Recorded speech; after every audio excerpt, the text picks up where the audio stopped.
watches over Israel will neither slumber nor sleep. So si God lang pwedeng maggumawa nun. Hindi ka matutulog, hindi ka rin magpapahinga. Unique na yun kay God. So if ever na nagdadoubt ka, hindi mo nililinig ni God yung prayer kung talad-talad na, hindi ito yun.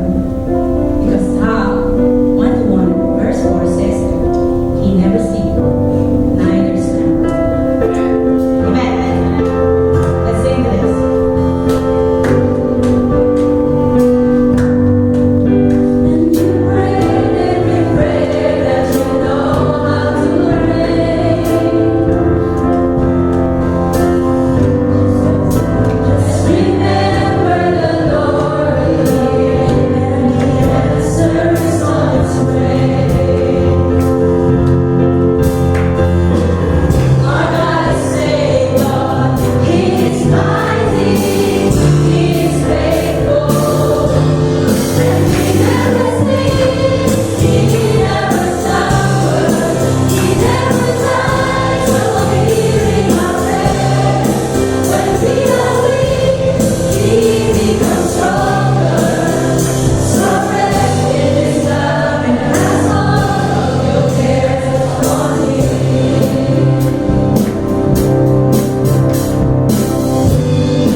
Special request.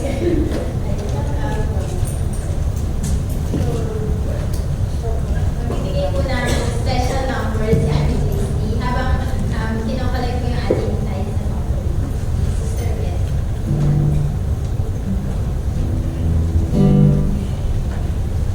Wala ko sa baba. Number Salamat po sa Panginoon at totoo na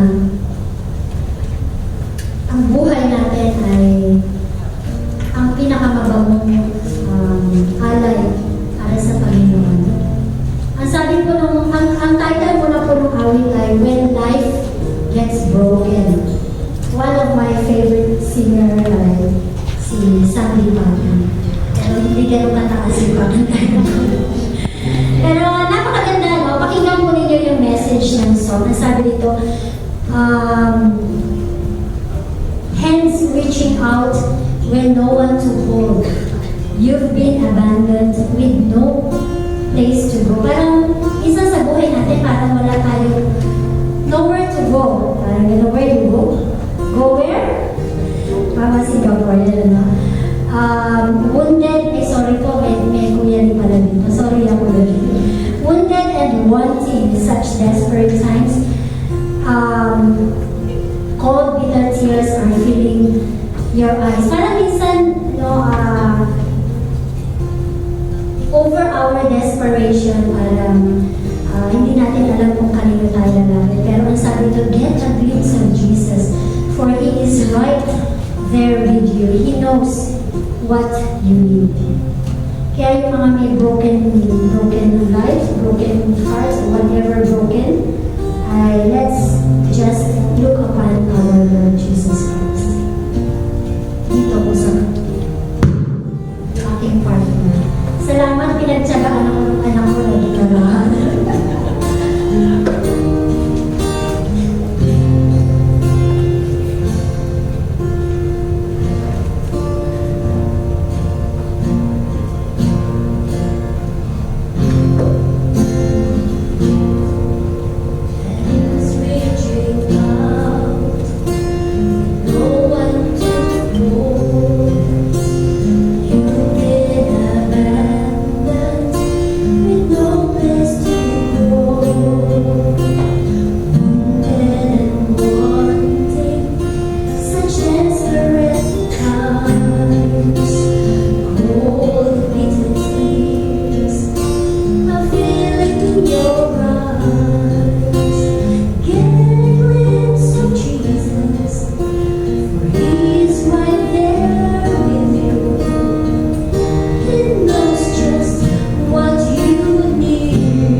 Ama namin, Ama namin nasa langit, salamat Panginoon.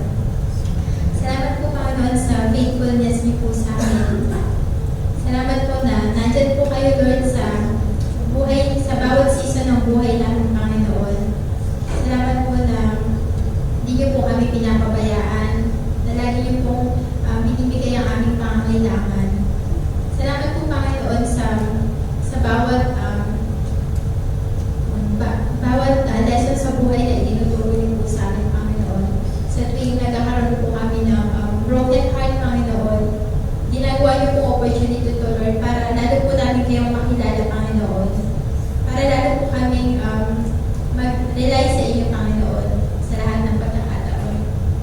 Panginoon, tinatalakin po namin yung offering Panginoon na nakolect namin today.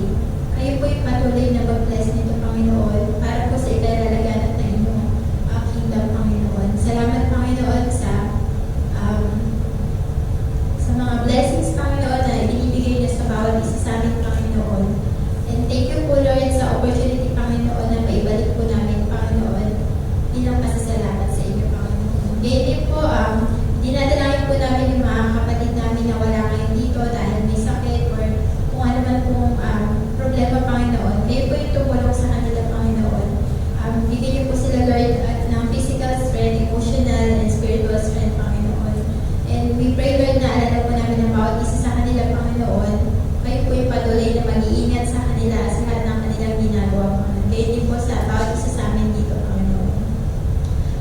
Itinataas po namin Panginoon ang inyong pangalan Panginoon at pinapasalamatan po namin kayo sa mga aaral pa po namin ngayon dahil po sa inyong salita. Salamat po aming sa aming dalangin sa pangalan ni Jesus. Amen. Ayun, announcement. Ayun, meron po tayong potohan ngayon para sa t-shirt design. Ayun, pwede po makiflash yung PowerPoint. Meron tayong 5 entries.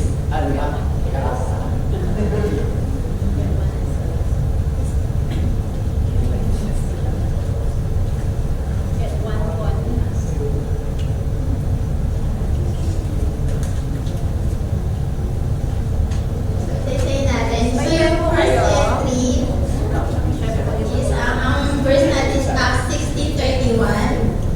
Believe in the Lord Jesus and you will be saved along with everyone in your household. Yung second entry, turning houses into homes. So yung homes meaning kapag si Jesus Christ yung nasa sentro ng ating sambahayan. Homes. Third entry, as for me and my house, we will serve the Lord. And fourth entry, ang pinagpapalang sambahayan. As for me and my house, we will serve the Lord. Ayun. Tapos yung last, yan. So, pakipili na lang po ng inyong photo. 1 to 5. Masulat na lang po dyan ng 1, 2, 3, 4, 5. Tapos i-announce po natin yung winner after po ng service. Pati yung 1 year supply. Sa next week daw yung 1 year supply. Pero hindi malaki eh. Issue pa rin.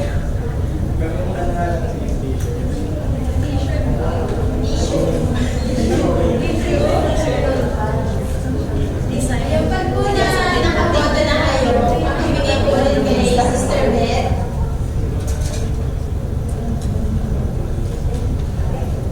Hirapan ba kayo? Maganda lang. Bakit si Kuya ba hindi mo boto? Hindi, boto nyo rin kasi kung mawala kami. Dapat yung ginawa yung boto na kasi yung secret ko lang kung kayo yung entries yan. Kay Kuya Mark pala lahat.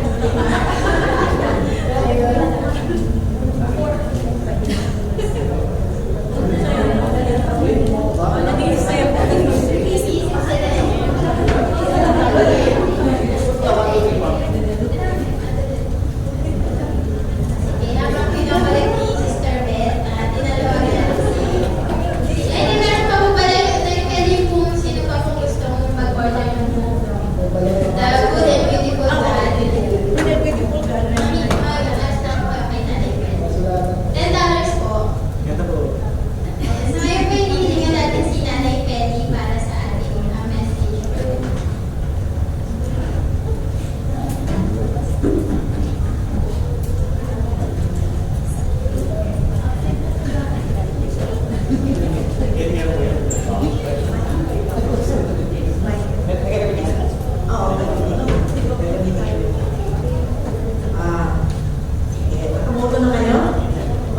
Welcome sa inyong lahat. Ngayong hapon na ito, I'm just so surprised. Every Sunday yata ay lagi akong so surprised. Okay? Doon sa inyo na mga bago, hindi nyo kilala, no? Pero doon sa amin na mga luma, kilala naman siya. Sinurprise tayo kay Joe. Ilang beses ko na, ilang taon ko na yung kilokot at hindi ko siya mapunta. Pero kanina dumating. Kaya salamat sa Panginoon, pinag siya ng Panginoon dito. Welcome back, Joe, sa ating fellowship. At ngayon din pa ay welcome sa ating mga bisita. Natutuwa kami na nandito kayo. Kaya so happy na nandito kayo sa ating sa neighborhood church. And you are most welcome. Every time you come here, please tell us ahead of time. Kasi kung minsan yung mga ano mapagsamantalahan kami. Pagka may mga bisita kami, dapat yan ay mag-i-speak dito sa harapan. Kaso, nagulat din ako. So anyways, sana sa susunod na nandito kayo ay kayo naman na mag-speak, no? Gusto rin namin makarinig ng ano sa inyo. Alam ko sila Pastor Bao ay mayroong ang church, ano pangalan church niyo sa Pilipinas? Bread of Life. Bread. Hindi na. Okay, Bread of Life. Christian Church sa Baybandang. Oh, okay. Sa Batangas. Kaya yung mga pupunta sa Batangas at naghahanap ng church, ay may doon, mayroon sila doon. May school na rin sila, academy na rin sila doon. So, we will praise the Lord for that. Pinagpapala ang kanilang ministry.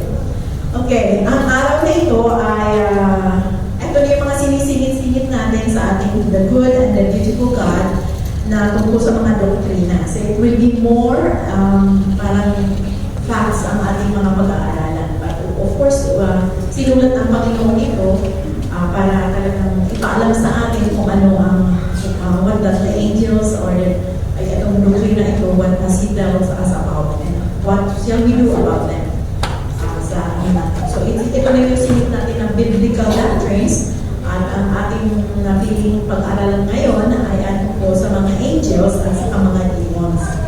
No? Parang ang hirap yan, ano? Ewan kung kayo ay nagtataka, bakit natin sila pag-uusapan. Pero of course, ang sabi ng Panginoon, preach the whole scripture. So of course, bahagi ito ng scripture natin, ang turo na ito ng Bible tungkol sa angels and demons. Okay. Bakit natin pag-aaralan ito? Bakit natin talagang tatalakayan ito? Ano kaya ang dahilan kung bakit inilagay ng Bible nilagay ng Diyos sa Bible? Yun ang anin natin. And then, ano ang tingin? How does people around you picture the angels and demons? No? Yun ang ano natin. Yung mga tanong na siguro kayo marami kayo naririnig o pagka sinabi nyo, ano ang itsura ng demonyo? Ano ang itsura ni Satanas? Yung mga gano'n. And many people will describe. At alam ko, isa sa mga description na yun, yung nasa Ginebra, San Miguel. Alam mo yun? Very well known yan sa Pilipinas. Yung pagka sinabi mo yung sino yung nilalagay nila sa Ginebra, San Miguel. Ayaw ko ba kung bakit marami pang tao ang bumibili niyan. Kahit na ganun lang ang sign ng mga nandoon. But before we continue on, tayo muna yung manalangin. Let's pray. Panginoon namin Diyos na makapangyarihan sa lahat sa hapong ito, nagpupuri kami at nagpapasalamat sa iyo. Dahil sa panahon na ito ay mapag-uusapan namin, marinig namin ang iyong turo tungkol sa mga creation mo at higit sa lahat sa creation ng mga angels. We thank you and we praise you and we pray that your Holy Spirit will be one to speak to us, make us understand, Panginoon, ang tungkol sa turo mo ito. Lahat ng ito hingin namin sa makapangyarihan ng pangalan ng Jesus. Amen.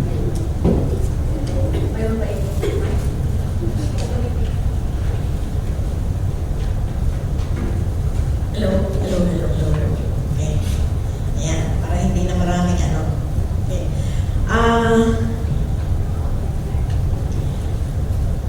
So tungkol sa doktrina ng mga anghel, hindi ko nilagay yung doctrine of the demons because it's actually angels, yun yung talagang original. Wala siyang original na hindi gumawa ang Diyos, hindi nag-create ng ang Diyos ng demons. Di ba? Ang kinreate talaga ng Diyos ay mga anghel. Okay? So, dito nga nilagay ko yung existence ng angels. Maraming picture maraming mga picture sa internet. Ito mga ito, of course, they are winged. May mga wings. No? Yung iba, nilalagay na nila sa mga buildings nila, mga imahe ng mga angels. At marami silang pero, and then, of course, makita natin mga angels, and they exist as also what? Musicians, no? May marami silang And originally, of course, makita natin kahit sa ngayon, ang sabi ng scripture, they are there in front or sa harap ng trono ng Panginoon na nagpupuri at nag-worship sa Panginoon. Yun ang ginagawa ng mga angel temple. But of course, there are many things that God has commanded them to do or intended them to do sa ating sa pag-create niya ito. So, paano nagkaroon ng angels? Sino sa inyo nakakaalam alin ang naunang i-create ng Diyos? Ang angels o ang mundong ito? Ang tao. Okay, paano nalaman ng mga angels ang una niyang i-create?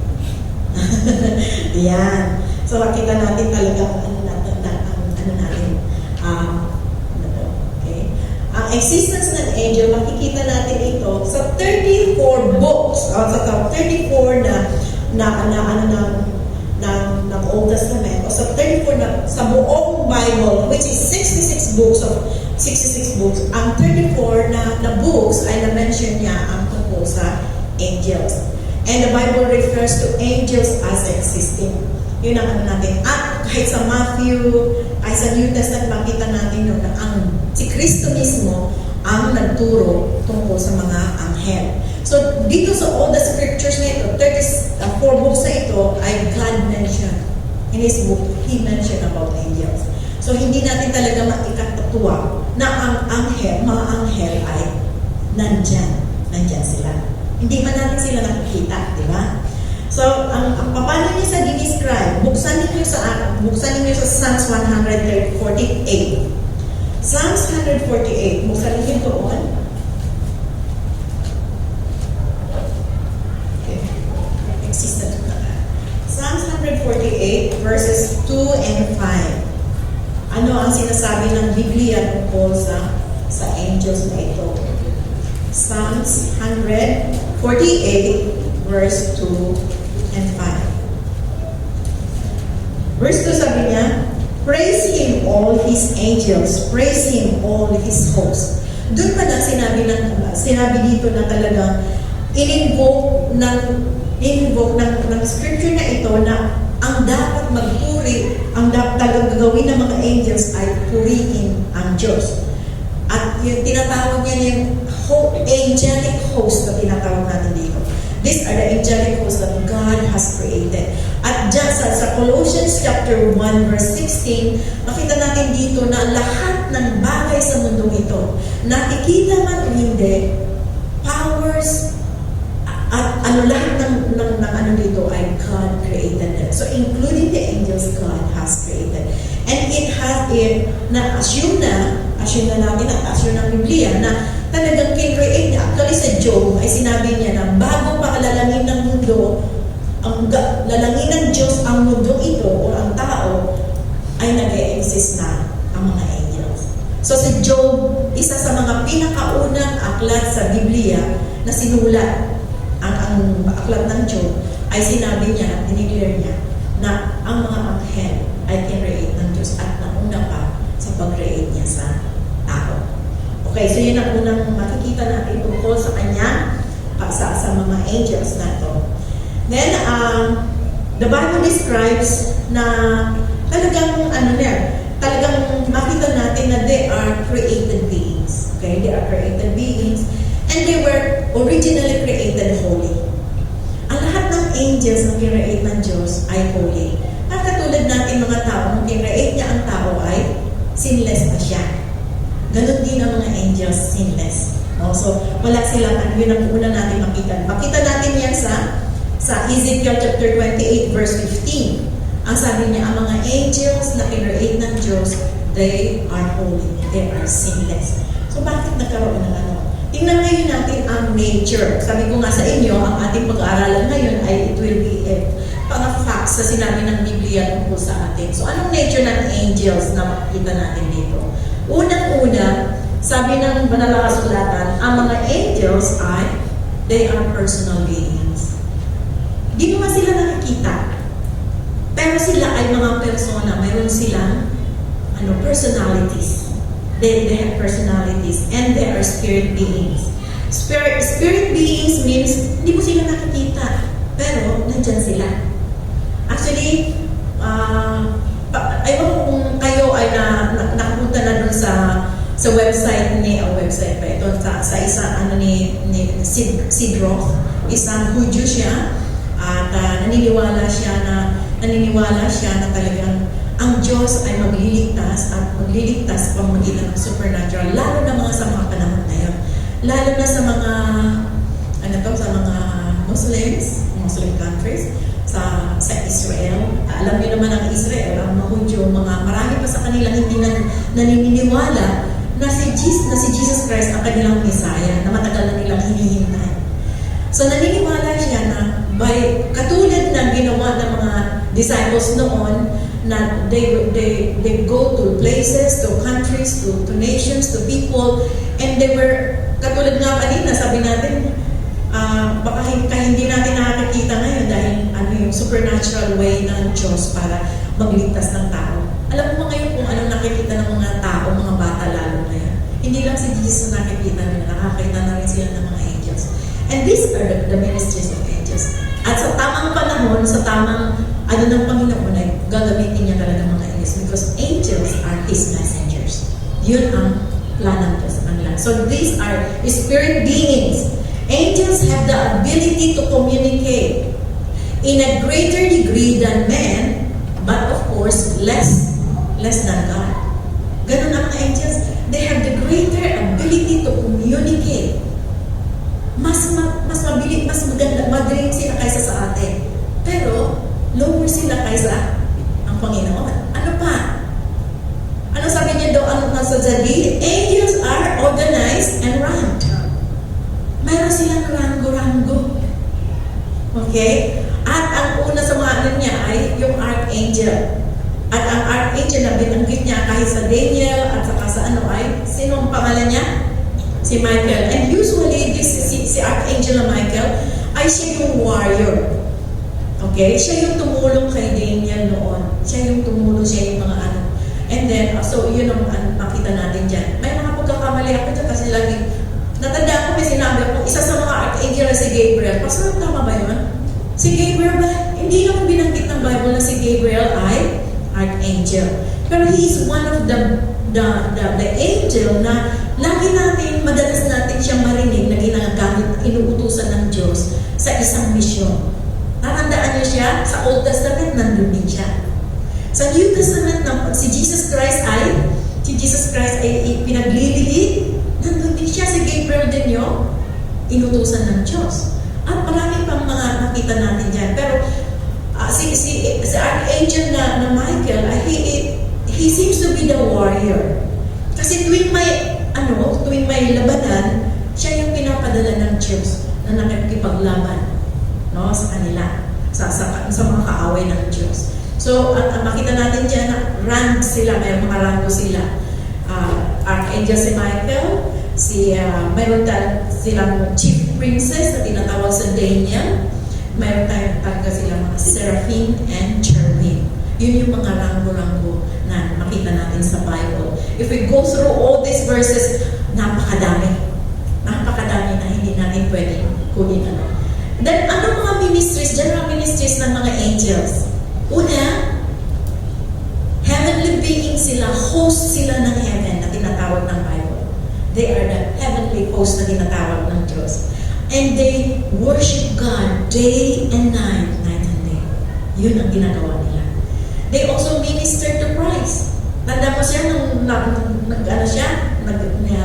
nag-ayuno si Jesus Christ? Nag-ayuno si Jesus Christ ng 40 days and 40 nights, di ba? And after he was tempted by the devil, at nung lumayas na ang diablo, sinong dumating para mag-minister sa kanya? Ang angel din. Ang inutusan ng Diyos para siya ay alagaan at tulungan doon sa kanyang pangangailangan sa panahon na yun na talagang siya ay, sabihin natin, in his human nature ay hinang-hina after 40 days and 40 nights of fasting and after being tempted by the devil. So yun ang ano natin yan. And then, next na makita natin sa kanilang ministries ay they also protect God's people. Angels are sent to serve the believers. And dito, alam ko, kasi sa mga testimonies in the ministry that I have, siguro ayaw ko kung familiar kayo, sa Pilipinas may testimony doon sa isang orphanage na gustong nakawan. Ayaw ko sa inyo, iba sa inyo na ikwento ko na sa inyo. Gustong nakawan ng mga magnanakaw. Sa Cavite yun. At dito, ay nung papasok na sila, ilang beses silang mag-attempt na pumasok. But every time they attempted na akyatin yung orphanage na yun, lagi silang nakakita ng napakalalaking tao. Hindi naman sila weighing down. Wala silang pakpak. Kaya akala nila talagang mga tao yun, nakita ng mga magnanakaw yun. So nung kinukwento nila, talagang ang lalaki pala ng gwardiya nitong orphanage na ito. Sabi ng mga magnanakaw, nagkukwentuhan sila at ang haba daw ng kanilang mga espada. So never na doon sa attempt nila na nakawan yun, hindi talaga nagtagumpay yung pagnanakaw na yun. And sa maraming mga kwento na nagpapatunay na talagang itong mga anghel na ito ay sinisend sila ng Diyos para protektahan ang kanyang mga anak. Remember the testimony of the nurse in one of the countries na very rampant na ang mga babae na dumadaan dun sa daan na yun ay talagang nire-rape nila. May isang nurse na Kristiyano. Wala siya kasi ibang madaanan. Alam mo naman nurse, shifting sila, di ba? Shifting sila. So, natignan nila yung mga ilan na mga babaeng dumaan doon. Pero nung tuwing dumadaan daw itong nurse na ito, na gabing-gabi na o kaya madaling araw na siya umuwi, hindi nila ma-rape. Nagkukwentuhan din yung mga taong gusto itong mag-rape sa kanya. At ang sinasabi doon, ang lalaki ng gwardiya ng babae na yan. Ang lalaki ng mga gwardiya ay hindi nila malapitan. That tells us that yung ministry ng mga angels na ito ay totoo. God sends them to protect His children, the believers. And there's so many, mga bata, mga matatanda sa mga mga anghel nila, iniingatan yan. But true, ang Diyos, ang sabi niya, ay mga guardians, nagpapadala siya ng mga nag-aalaga. Nakarinig na ba kayo noon? Mayroon ako estudyante, hindi ko alam, hindi naman niya kinuwento may angel siya. Pero biro mo, yung puntang Tarlac na aksidente, yung kanyang minibus na sinasakyan, ang daming nasugatan, tinakbo sila sa hospital. Alam mo ba, hindi niya namalayan. Nandun lang siya sa tabi ng daan na nakatayo. Hindi niya alam kung paano siya nandun. Samantalang yung mga kasama niya ay mga nasugatan. Pero nag-iisa siya na nakatayo lang sa tabi ng kalsada niya. Sabi niya, hindi ko alam kung paano ako napunta doon. Pero alam ko na malayan ko na talagang yung aming na yan ay gumulong-gulong, sabi niya. Yung aming sinasakyan ay gumulong-gulong. It's true. Angels are God's messenger to protect His children. Praise the Lord. Kung sabi nga ng kasama, hanggang hindi pa panahon, itinakda ng panahon mo nang mamatay, walang mangyayari sa iyo. Because God is able to protect us. And God can send His angels to protect. If He chooses to. No? Yan ang natin. They assist the believers in death. Sa Luke 16:22. Ito makita natin sa Lucas. Anong sinasabi niya dito? Ako naman din ako dito. Luke chapter 16 verse 22. Meron kayo pag ano? Sabi, now the poor man died and was carried away by the angels to Abraham's bosom. And the rich man also died and was buried. Sino to? Si Lazarus. Nung namatay siya, ay parang sila namatay ng mayaman, ano? Pero nung namatay siya, he was ushered to heaven by the angel. So believe that even the Christians when they die are being ushered by the angel to where they should go. To where they should go. At kung ikaw ay anak ng Diyos, doon ka, siyempre doon ka sa kalangitan, sa piling ng Panginoon. Okay.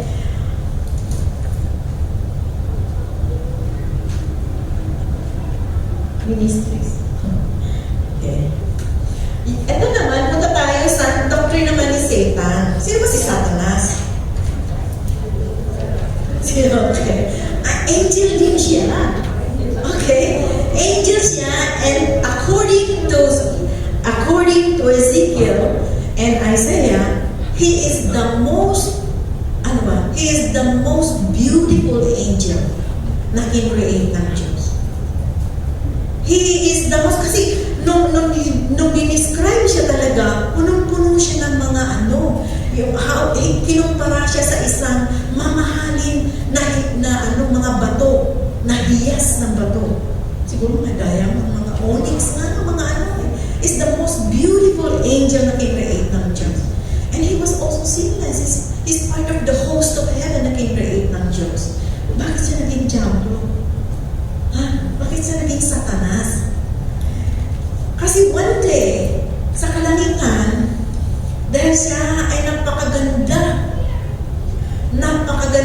na anghel.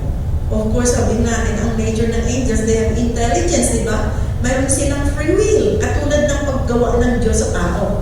God has given us the free will to choose.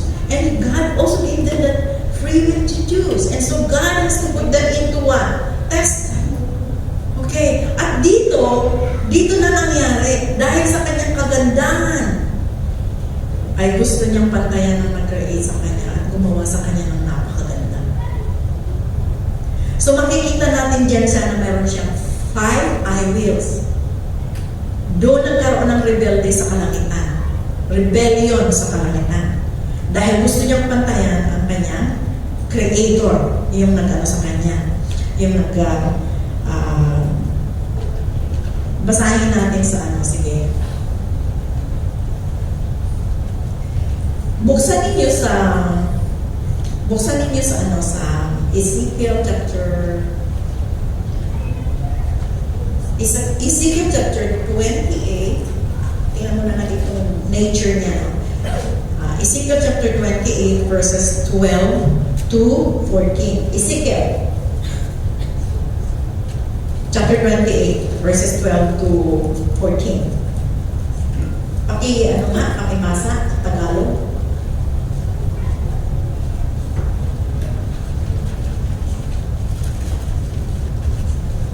Sino may Tagalog na Bible? Sige.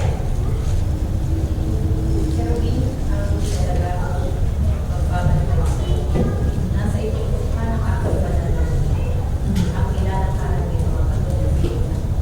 Wala kang kasintasan na napanalisina ang kaisip-isipan sa mga nang lumakas ng kalaman ng ang sinuwanan ng mga kaya pinagtabuyan ka mula sa aking patay.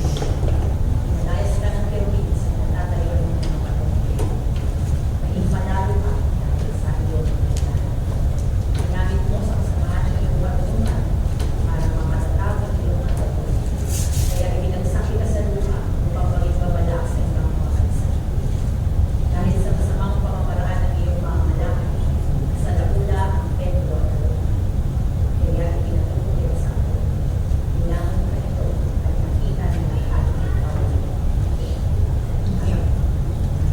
So makita natin dito, dito natin maunawaan na si Satanas, he is always behind a leader, somebody who is a leader siguro ng nation.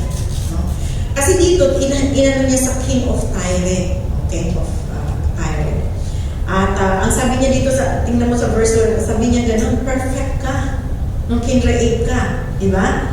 Full of wisdom ka na. At ano ba yung perfect ka? Beauty mo, very perfect. He's the most beautiful angel that He created. At mayroon siyang karapatan na pumasok saan? Sa garden ng Eden. And in the presence of God, doon maintindihan na, in the presence of God, mayroon siyang right na talagang pumasok doon. Sa mountain, yung sabi niya, yung garden of God, it means that that is the presence of God. And He is able to go in and out sa presence ng Diyos. Yun ang kanya talagang original state. Okay? At hindi lang yan, di ba? Kung titingnan natin doon, ruby, ano ba yan? Gaano ka ng ruby? Ano kulay ng ruby? Yung batong ruby? Oo, mga red. Topaz, diamond. Wow, ang maliit lang na diamond ngayon. Napakamahal. Ano? Tapos beryl, onyx ka. At ito ang clothing niya. Ito talagang palamuti nitong anghel na ito. Ni Lucifer na ito. At marami siyang din. Puno siya ng gold. Pero anong sabi niya one day? Dahil, sabi gano'n, dahil sa iyong ginawa, inassert niya you know what? At totoo yan, hanggang ngayon, yun pa rin ang dinidesire ng diablo. Why is there so much? Sa buong mundo eto na-appreciate ko ito sa lesson ko every Monday.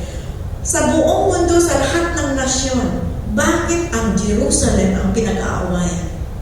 Bakit ang Jerusalem ang gustong hatiin? Na kung titingnan mo kung titingnan mo talaga Israel, napakaliit.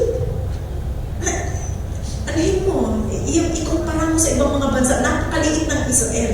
Pero bakit yun ang pinag-iinitan ng mga bansa na nakapaligid sa kanya na hahatiin? Why? You know what? It is because sa Israel, sa Jerusalem, bababa ang Panginoon Jesucristo. Doon siya maghahari ng 1,000 taon. And the devil, Satan himself, is still yearning to have that throne. Doon ko lang naiintindihan yun. Bakit? Sabi ko, matatawag lang, bakit sa lahat ng bansa, pinag-aawayan itong Jerusalem na ito?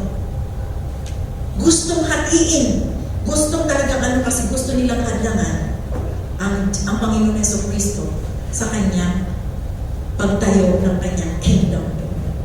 One day He will reign in Mount Zion. Where is that? That is in Jerusalem. So hanggang ngayon, mula noon, nag-rebelde talaga si Lucifer. Hanggang ngayon, yun pa rin ang kanyang ginagawa. He wants to reign there. He wants the throne of the Lord Jesus Christ. So ganyan pa rin ginagawa niya. Yun talaga ang original niya ginawa dito. Hindi sa na ito. Sabi niya, you were blameless in your ways from the day you were created until unrighteousness was found in you. Ano yung unrighteousness? It's pride. Sabi niya, I will become Him. Yun yung mga ilang niya na talagang I will ni Satan, ni Lucifer, the angel. And from there, anong ginawa ng Panginoon? He was cast out from heaven. He was thrown out from heaven. Yun ang nangyari yun yung rebellion na ginawa. Kaya naging Satanas siya. Naging enemy na siya ng Diyos.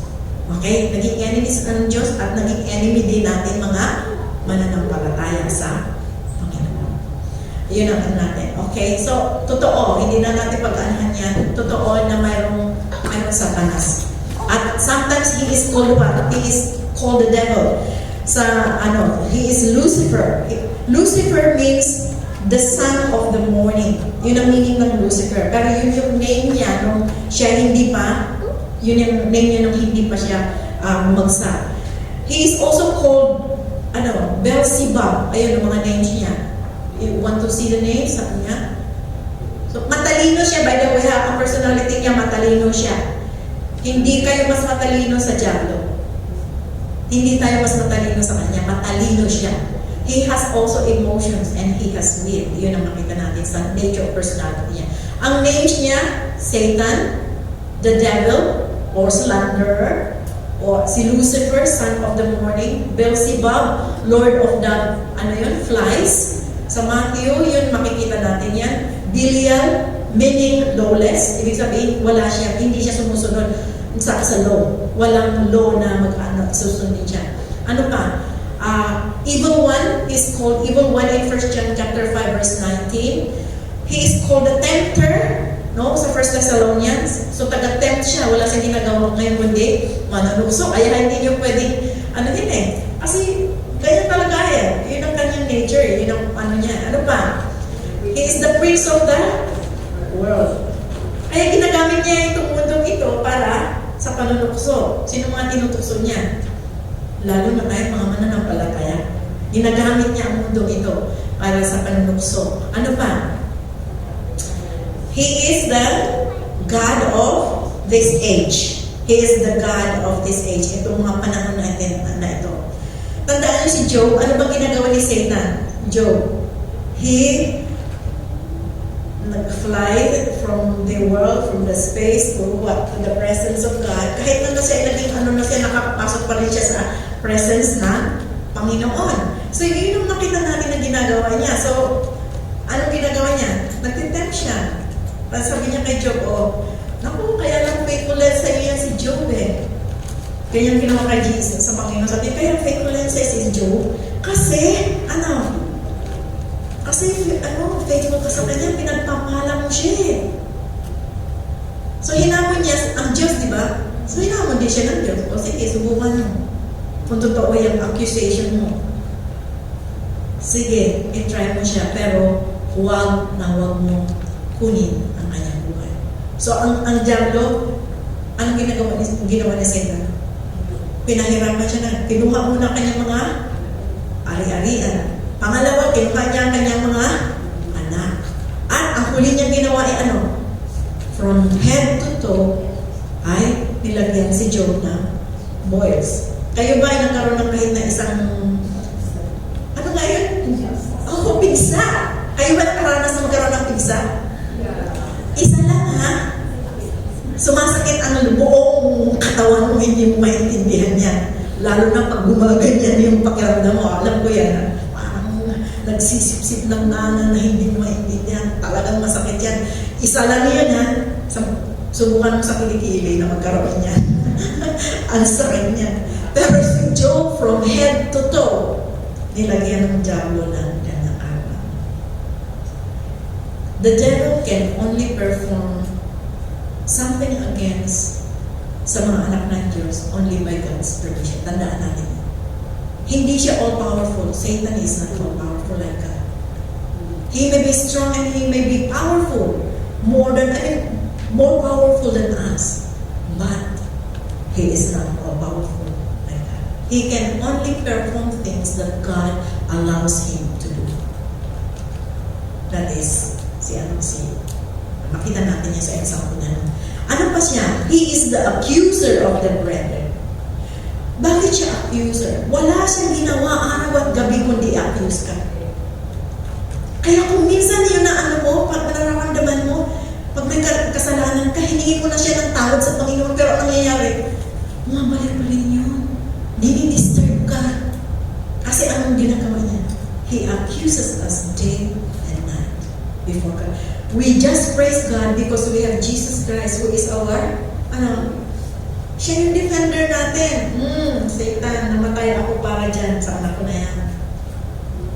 Kaya tayong mga anak niya, dapat din natin kilalanin itong accuser of the brethren na yan.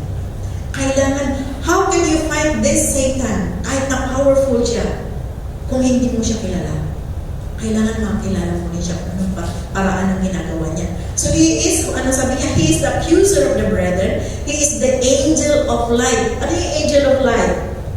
He sometimes appear as the angel of light. Parang guwapo niya. Angel of light. Wow. Ang sarap nun kasi ang guwapo niya. No? O kaya may offer siya sa iyo ng magandang business. Pero behind that, there's something fishy. He appears to you as the angel of light, but behind the purposes. Ang sabi niya ng John 10, the devil comes what? The thief comes, ang magnanakaw ay dumarating sa atin, to steal and to kill and to what? Destroy. Ganon si Satan. Pero he comes to us, kuminsan us, the angel of light. Kaya, madalas yan natin, nangyayari sa atin. Kung hindi natin siya kilala, pwede niya tayong i-deceive because he is also the deceiver. Siya yung mandalaya siya. At yung sinasabi niya na yung serpent siya, he also, in the New Testament, he was also referred sa, he is yung matandang, ano ba yun? Serpent. Ano yung matandang serpent na yun? Siya yung tinutukoy saan yan? Bakit matanda? Kasi sa Garden of Eden, siya yung lumapit kay Eva na nag-tempt sa kanya. So yung makita natin yan, he is also called the dragon. When you read the New Testament, when you read this, the Revelation, you will see that the Bible refers to him as the dragon. Ewan kung bakit ang mga Inchik ay love na lang nila ang dragon. Bakit nga? Ha?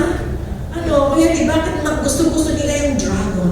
Lahat na lang, may mga dragon, may dragon dance, may dragon, Pero sa Revelation, the Bible, God refers to him as a dragon. No? Makita natin dyan. Okay, so by the way, yun ang mga names niya. He is also a created being, no? Created angelic being siya, pero he is also an enemy of the righteous, o kaya enemy of God. He is also a limited creature. Hindi siya yung, sabi ko nga, hindi siya all-knowing.